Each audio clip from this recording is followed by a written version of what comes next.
Hey everyone, Connie here, and welcome to my blind reaction to Steins Gate 0, Episode 7. So yeah, last we left off, it was a bit of a cliffhanger. We left off, everybody's in the lab, the apartment above Mr. Braun's shop and everything. And, everything seems to be going fine at first, but then, while they're, messing around with, the phone, talking to Amadeus, all of a sudden Amadeus just is canceled. It just stops working, despite the phone working otherwise. Mayuri's watch then stops, and what appears to be another group of people bursts in, giving Okabe flashbacks to when CERN did so. Now, here's the thing. I don't remember exactly if I said this last time, but I don't think this is CERN. One, they were very clearly dressed differently. And the way they entered in, while similar, wasn't quite the same. They seem more like another group, and we know there was another group of guys who were looking for, oh, what is her name? Mayuri's adopted daughter. I can't think of her name right now, but we know there was another group of guys looking for her. And so this is possibly them. We didn't see Moako with them either, so I don't know. We'll have to see exactly what's going on. I do not think this is CERN, though. So I don't think anything really bad is going to happen here, but you never know. With this show, it's hard to tell. That being said, I do have other stuff to get to, and it's already 6:42, so we need to get on with this. I don't mean to rush it, but I have to get everything edited for the E3 stuff. I have to get this video edited. I still have to do the dishes and whatnot, make dinner. So there's still a lot I've got to do. So I'm going to try to get through this as quickly as possible. I'll still, obviously watch the entire thing. That's not changing. I'm not going to, skip through it, but, I mean, I'm going to try to keep my thoughts as clear and concise as possible. Either way. So when the screen fades to black, pause this redirect and go to the description below. Follow the link to the reaction, and after you watch it, come back into the redirect and resume play. Because after it fades to black and then fades back in, everything from that point forward will be my afterthoughts and will contain spoilers to the episode. So that being said, thank you so much for tuning in today, and I'll see you at the reaction. And we are back, and we'll begin with spoilers in 3, 2, 1, now. Did we just have a world line jump?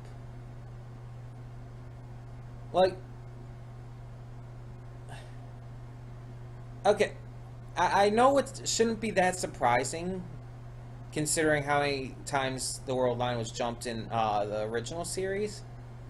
But so far with how this series has been going, I really didn't expect that. I expected it to take place in the one world line, and the entire mystery now ongoing with Kaguri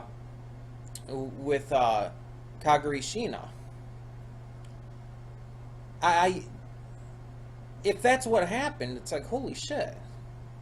That's gonna change things, and that could change things in some really interesting ways, especially because he had just gotten Mr. Braun on his side, telling him all of that stuff about CERN and everything and the Rounders. And Moaka, and he got everything right. He just got him on their side. They protected Kaguri from this other group. And then Amadeus isn't working, and suddenly Amadeus just suddenly is able to call him, and it's all broken up. You can barely hear what Amadeus is saying. It's like, just help me and everything. And then it looks like he jumped world lines. It's like, what happened? How did that happen? How could that happen? Oh, pardon me. Getting a little too excited here. Starting to hiccup and everything. But seriously, this is big. Because jumping world lines, it's not something to take lightly, because that can mean he's going to start everything over again, and it's like, things are going to be a little different. If that's what's really happening, I don't know.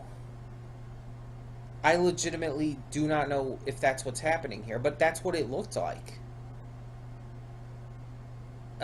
So yeah, in this episode, they did stop this group who used some kind of military code that apparently was referencing a Beethoven part, part of a Beethoven symphony. Um, Mr. Braun, Okabe got him on his side by revealing everything he knew about him and CERN and whatnot, and we had some more character moments for like the likes of Ruka and whatnot.